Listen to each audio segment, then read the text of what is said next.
Hello everyone again, and welcome to part 2 of lecture 4.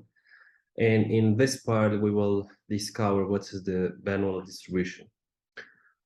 So let's say we have a random variable, and this random variable takes the value 1 with success or probability, and the value 0 with the failure probability of 1 minus p, right?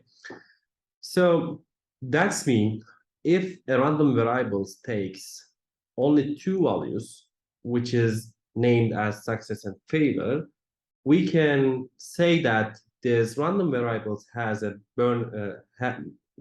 this random variable has Bernoulli distribution. Okay, so it seems very easy and simple, but it's a powerful distribution that can be useful in practice, and it is actually forms a basis for more complicated distribution. Okay, so let me give you some examples from this distribution, from Bernoulli distribution. The first one is tomorrow either it rains or it doesn't rain. Okay, so we can name that, we can label them as success and failure, and each of them has some probability, right? So the second one is when you flip a coin, it either shows a head or a tail. Okay, if it's not a fair coin, the probability of getting head or tail will be different. And the next one is the next bit I receive from a communication channel will be either be correct or faulty. Okay, so it is at 1 or 0, and the probabilities will be different. So coin flipping game in a homework, either player 1 wins or player 2 wins. So, and in this case, again, there are only two results, and we can label them as success and failure, and we can assign different probabilities these two events. And if I switch the door, this is a second example. I choose either I win or lose. So again, there are two results and with different probabilities. So if there are two different results, and if they have different probability, we can say that random variables have Bernoulli distribution. Okay, so if the probabilities are same, we see that, which is a discrete uniform distribution. And if not, we can say that if not, and if the results are only two, we can say that random variable has Bernoulli distribution. So let's say the x is equal to 1, which is the one result, and we can call it with success or failure. It depends on you. Okay, the saying success or failure actually based on your point of view, and based on how you create your probability model. Okay, how you will design it. So let's say the probability of x1, and this is we call success, is equal to p, so that because there are only two results, we can say that the probability of x is equal to 0 will be equal to 1 minus p. Okay, because the sum of the probabilities of two events has to be equal to 1. And also we can call it as Q. Okay, so simply we can say that we have an event which is labeled as success with the probability of P, and also we have a failure event, which is we have a failure event with the probability of Q. Okay, so the probability mass function PMF will be much straightforward, like the PMF of K, and K can be 0 and 1. And if it is 1, the probability is P. If not, if it's 0, which is 1 minus P or Q. So how we can calculate the Q-net distribution function? So remember the CMF graph from the previous part. So the random variables will come to that point, and that point means the random variables smallest, the smallest numbers random variables can take. Okay.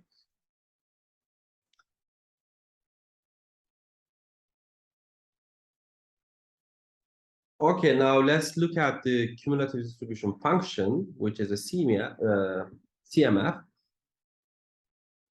Okay, now let's look at the cumulative distribution function, the CMF. So in this case, let's start from the zero. Okay, so that's the x can be either 0 or 1. Okay, so if the x is less than 0, that's mean the probability will be 0, right? Because x cannot be less than 0. And if x is between 0 and 1, and it can be equal to 0, in this case, the probability will be 1 minus p. Okay, so let me draw here. Let's say this is a 0 and this is a 1. So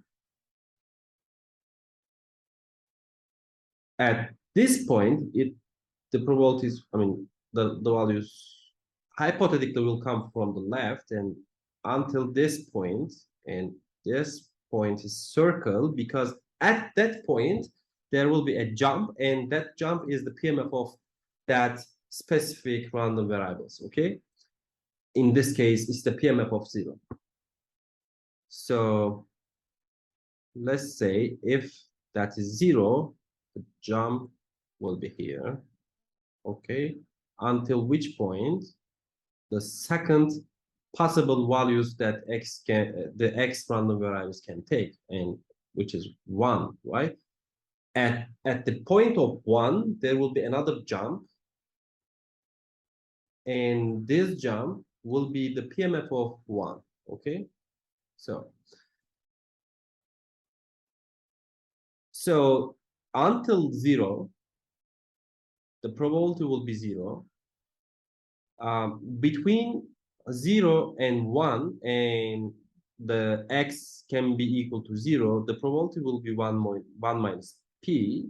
At 1, there will be a jump, and the probability will be 1.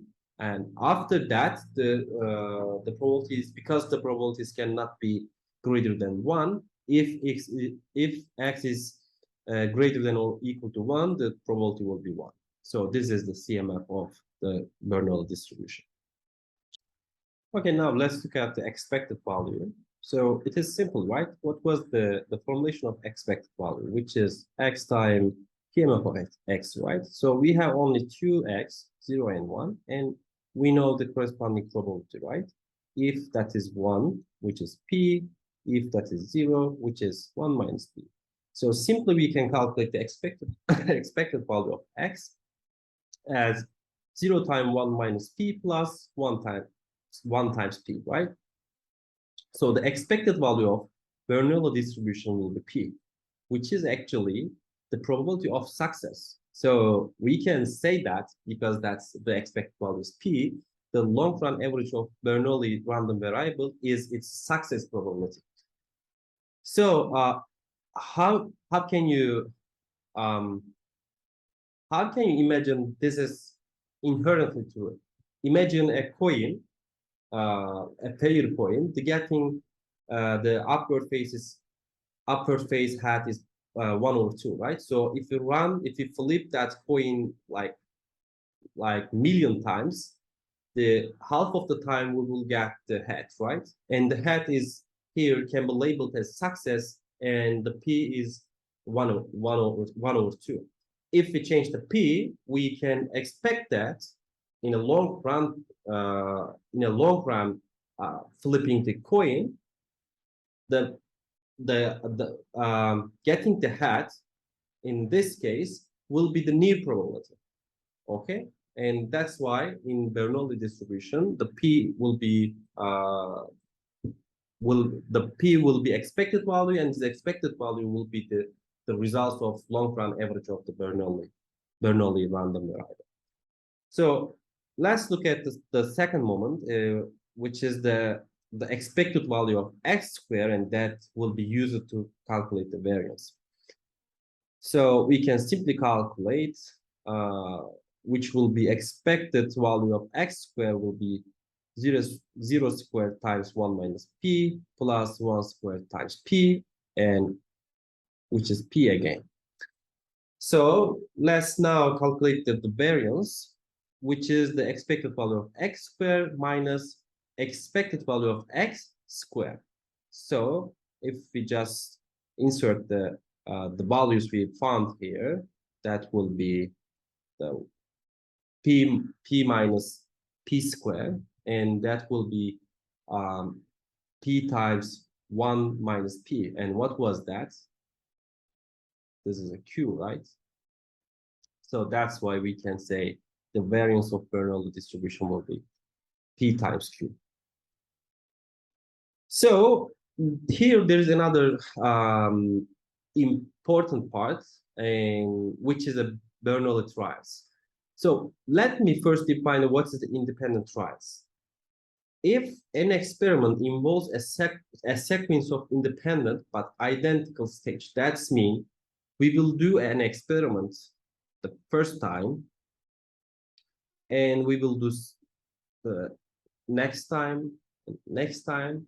So we will repeat this process, and this one will not be affected from this one and will not affect this one, okay? If this is the case, I can say that these experiments are independent trials, okay? Or this whole experiment, involves a sequence of independent but identical stages. So, okay, I explain the independence here, right? But this will not be affected from this one, and this will not affect this one. But what is identical? That's mean in each stage, the results will be same. The results will not change. For example, if you flip a coin n times, let's say my second flipping will not be affected from the first one, and it will not affect the third one. And each stage, each flipping have the same results, which is head or tail. Okay, if this is the case, which is called the independent trials. So in the special case where if there are only two possible results at each stage, and if their probability is not changed, will be same, we say that we have a sequence of independent Bernoulli trials.